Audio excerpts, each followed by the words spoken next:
Our target is a Brandy Prosper, white female. We have warrants on her for distribution of heroin. St. Bernard Parish Narcotics Unit, led by Major Chad Clark, gears up to execute a warrant. It's just one part of a much larger operation to crack down on heroin dealers and users.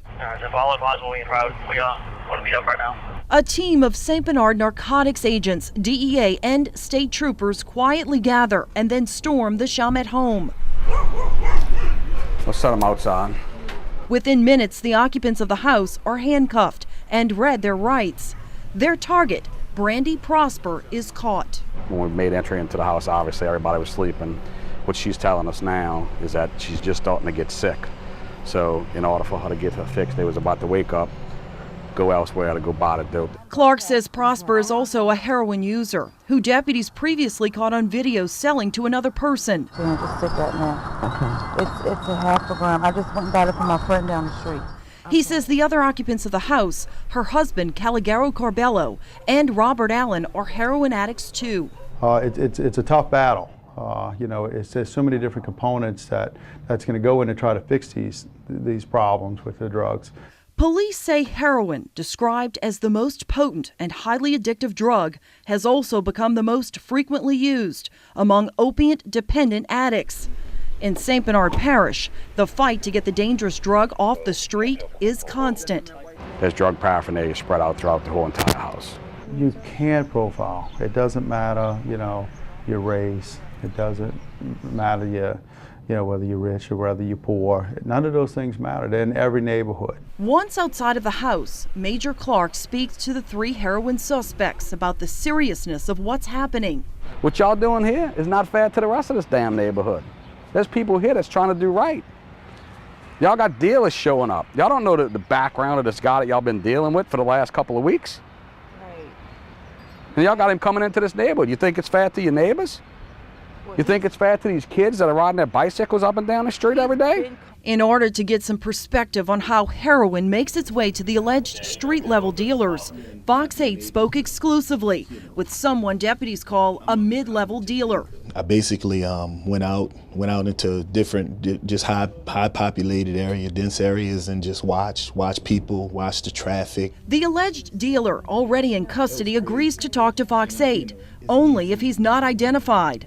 He says selling was easy and admits after making a connection with only one user, his illegal business took off. And from there, it was just like a pyramid effect. It just spread. I mean, it's like a whole drug networking system. It's like a user networking system. They all know each other. They're all interconnected. They're all related. I mean, they just started giving my number out. They was just everywhere. The alleged dealer admits he never used heroin, but says he quickly learned addicts are extremely good customers. They're going to want more to satisfy their urges or the sickness that they get when they don't have it. Because, you know, after reading, you learn it's a chemical dependence in the body. And actually your bones and stuff start aching. You know, it's almost like you get a arthritic pitch all through your body because your body is missing that chemical element it needs to function. He also says heroin users will do just about anything to get their hands on the drug. They'll tell you, you know, whatever. I mean, they'll say pretty much anything. They'll give you firstborn. They'll be like, I want your firstborn. They'll be like, well, okay. So this is what I want you to think about. Hold your arms out like that. You shot here, here, here, here, here last week, here, here, all up in here, and then the veins are probably collapsing in your arms. Do that with your arms. Can you even shoot there anymore? No. Heroin can be smoked, snorted, or injected. From there, they take the spoon, put the heroin on a spoon, dilute it with a little bit of water, suck it up into a syringe, and then shoot it. Users who inject the drug expose themselves to additional risk of contracting diseases, scarred or collapsed veins, and infections of the heart, kidney, and liver. I have been in this business for well over 20 years. I've talked to a lot of heroin addicts. I have never met one that did not start with a prescription medicine addiction and then they transition into heroin. Kenneth Brown is the special agent in charge of the DEA. He says heroin use now is an epidemic that's tearing families apart and killing people every day. Today, it's hard to pick out a heroin addict. They're flight attendants, and they're nurses, and they're doctors, and they're teachers, and unfortunately, they're kids. The fastest growing user population of heroin is, teens and early 20s. He says in most cases, heroin users begin with an addiction to prescription medication that spirals out of control. The next thing you know, they start stepping away from that legitimate use just a little bit. I needed to sleep, I needed to relax, I needed to make me feel a little different. And then they keep stepping away from it. And next thing you know, they're addicted. And so they now have to try to find more of these painkillers. The prescription drugs, though, can become extremely hard to get. Special Agent Brown points to the recent federal and state crackdown that's helped to slow down the amount of medication that can be prescribed. Unfortunately, the heroin traffickers know that, and they're just laying in wait. State and federal agents are now teaming up with local law enforcement agencies, busting both the users and the dealers. We're going to stop it. We're going to work day and night until we stop the whole deal. I don't give a where you're from, if you're from here, if you're in the city, all the way down to South America. You know what we work, and we've been knowing each other a long time. Guess what? It's going to stop. We're not going to sleep until we stop it. While investigators vowed to continue their fight to eliminate the drug, heroin is showing up in communities no one expected. 5 years ago, 10 years ago, we never saw heroin. There was no heroin here. Now it's everywhere. Heroin can easily lead to death, and because of the overwhelming addiction it creates, agents say arresting our way out of the problem isn't an option. Clearly education. Education has to be at all levels. In school, I think they need to make a big investment and put the money on the front end of this versus the back end of this. St. Bernard Sheriff Jimmy Pullman says educating the younger generation about the dangers of heroin is key, because at some point it may become too late for the users. In the meantime, law enforcement work to attack the problem at all levels, with an ultimate goal of finding the people who are selling it. And just because the guy's dealing in the 9th Ward or in New Orleans East or down home or where, we're going to go get him too. It doesn't matter. That's why we got all these different agencies here with us. We are going to continue to pursue these type of cases because heroin it's so deadly, and it's so destructive, and it's so destructive to the families and to the communities. St. Bernard deputies say there's been a drop in heroin deaths in the parish, and they believe it's because of the department's major focus on cracking down on drug users and dealers. Still, it's a constant battle. Heroin deaths continue to be a big problem in other communities. The Jefferson Parish Coroner says deaths are up 50% compared to just 2 years ago. Heroin has become an epidemic in communities across the region. Those in a daily struggle with the drug say they find themselves in a never-ending vicious cycle to get high. Tonight, Natasha Robin brings you part 2 of this Crimetracker investigation. Last night, we showed you the law enforcement side of the heroin problem. Local, state, and even federal agents are now working together to bust heroin users and dealers. Tonight, we'll show you a side of this story that many people don't get to see. A heroin user describes his everyday struggle with the drug. Yeah, this is about a year and a half. Stephen Crapple, an admitted heroin user, has been struggling with his addiction for years. Shortly after St. Bernard deputies picked him up for heroin possession, Crapple became filled with emotion. He says his life is a mess. Every day I'm like a dog, man. I gotta wake up every day and wonder where I'm getting it from. He believes heroin has consumed him. Crapple remembers when he started using years ago while drinking alcohol with his friends. Like I said, I drank one day and they were doing it or whatever, and I just, and I was scared. I'm like literally scared. And now I can sit there and I can't believe I'm doing it. I couldn't believe I started shooting. Crapple says the first time he became high on heroin, he knew it wouldn't be his last. His addiction grew from there, and he admits he's used nearly every day since. I think about it at night. That's why I told you I can't enjoy it no more because I'm always thinking about where my next high is coming from. You know what I'm saying? Like, I don't want to go to sleep at night because I don't want to know I got to wake up. You know, once I go to sleep and I wake up, I'm sick again. For a heroin user, within hours after the drug effects decrease, the addict's body begins to crave more. Withdrawals will set in. According to Wikipedia, symptoms can include restlessness, aches, pain in the muscles and bones, diarrhea, vomiting, and severe discomfort. I don't want it no more, but I can't stop doing it because I'm gonna be sick. I can't function, you know? Generally, if you're getting arrested for drugs or drug-related crimes, generally you're in pretty deep, and it's not easy to get out when you're in that deep. St. Bernard Sheriff Jimmy Pullman says help is available, but rehab can be extremely expensive, and there's no guarantee it will work, simply because the addiction is so intense. And the alternative is jail versus death.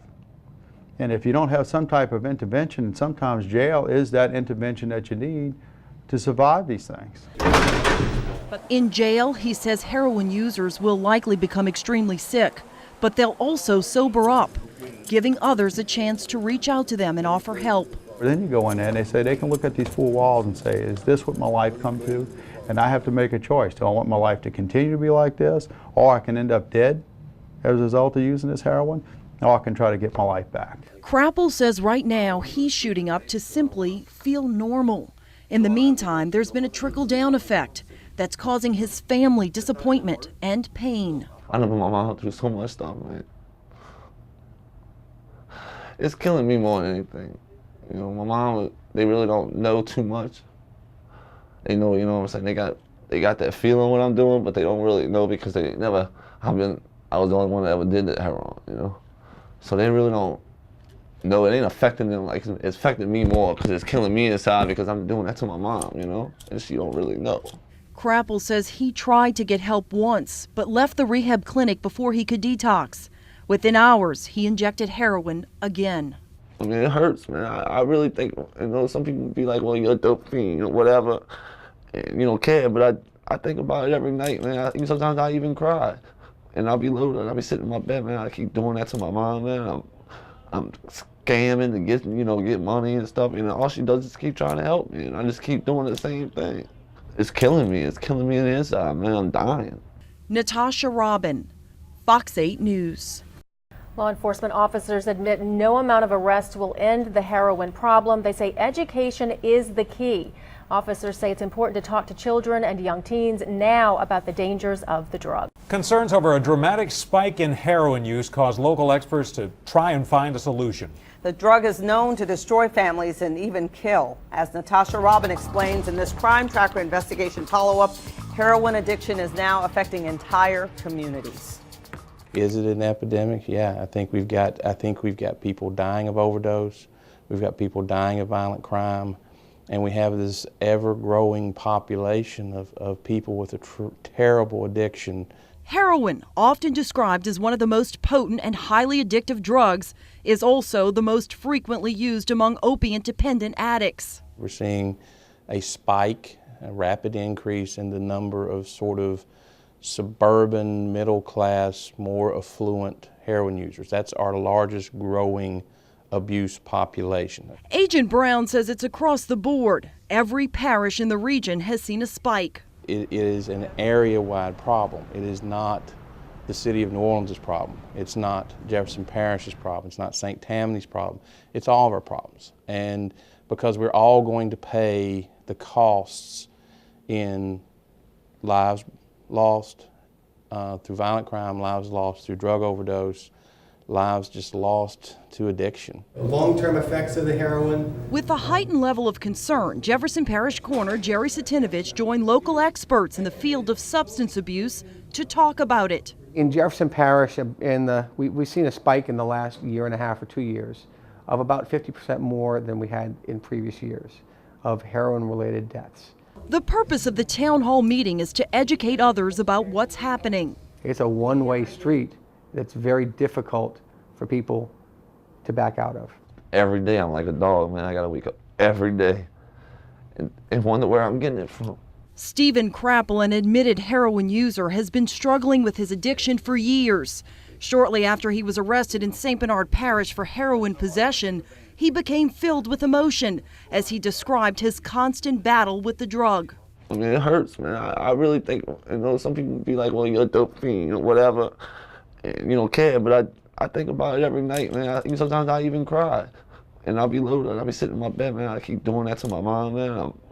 I'm scamming and get money and stuff. Agent Brown says a spike in heroin addiction in any particular area will affect an entire community. One of the first things that starts to change and starts to go up from sort of a crime measurement or a social measurement is property crimes. He says some addicts will have to spend between $100 and $200 a day on heroin. So they start stealing, they start taking, they start lying and cheating and anything they can do to get the money. So what you start seeing with the addict population is you start seeing more cars broken into and houses broken into and purse snatchings and things like that, where people are just so desperate. He says making arrests is part of the solution, but solving the real problem may only happen when the community is educated on the dangers of heroin in an effort to prevent people from ever turning to the drug. Agent Brown says almost every heroin user begins with a prescription drug addiction. Heroin has become more potent over the years, and many will transition from prescription drugs to heroin. It's a trend that experts have been following, and they believe especially parents need to pay close attention to what prescription drugs their children are taking. They say it's about talking to your kids about the dangers and getting them help before it's too late, because there will be a point where it's too late.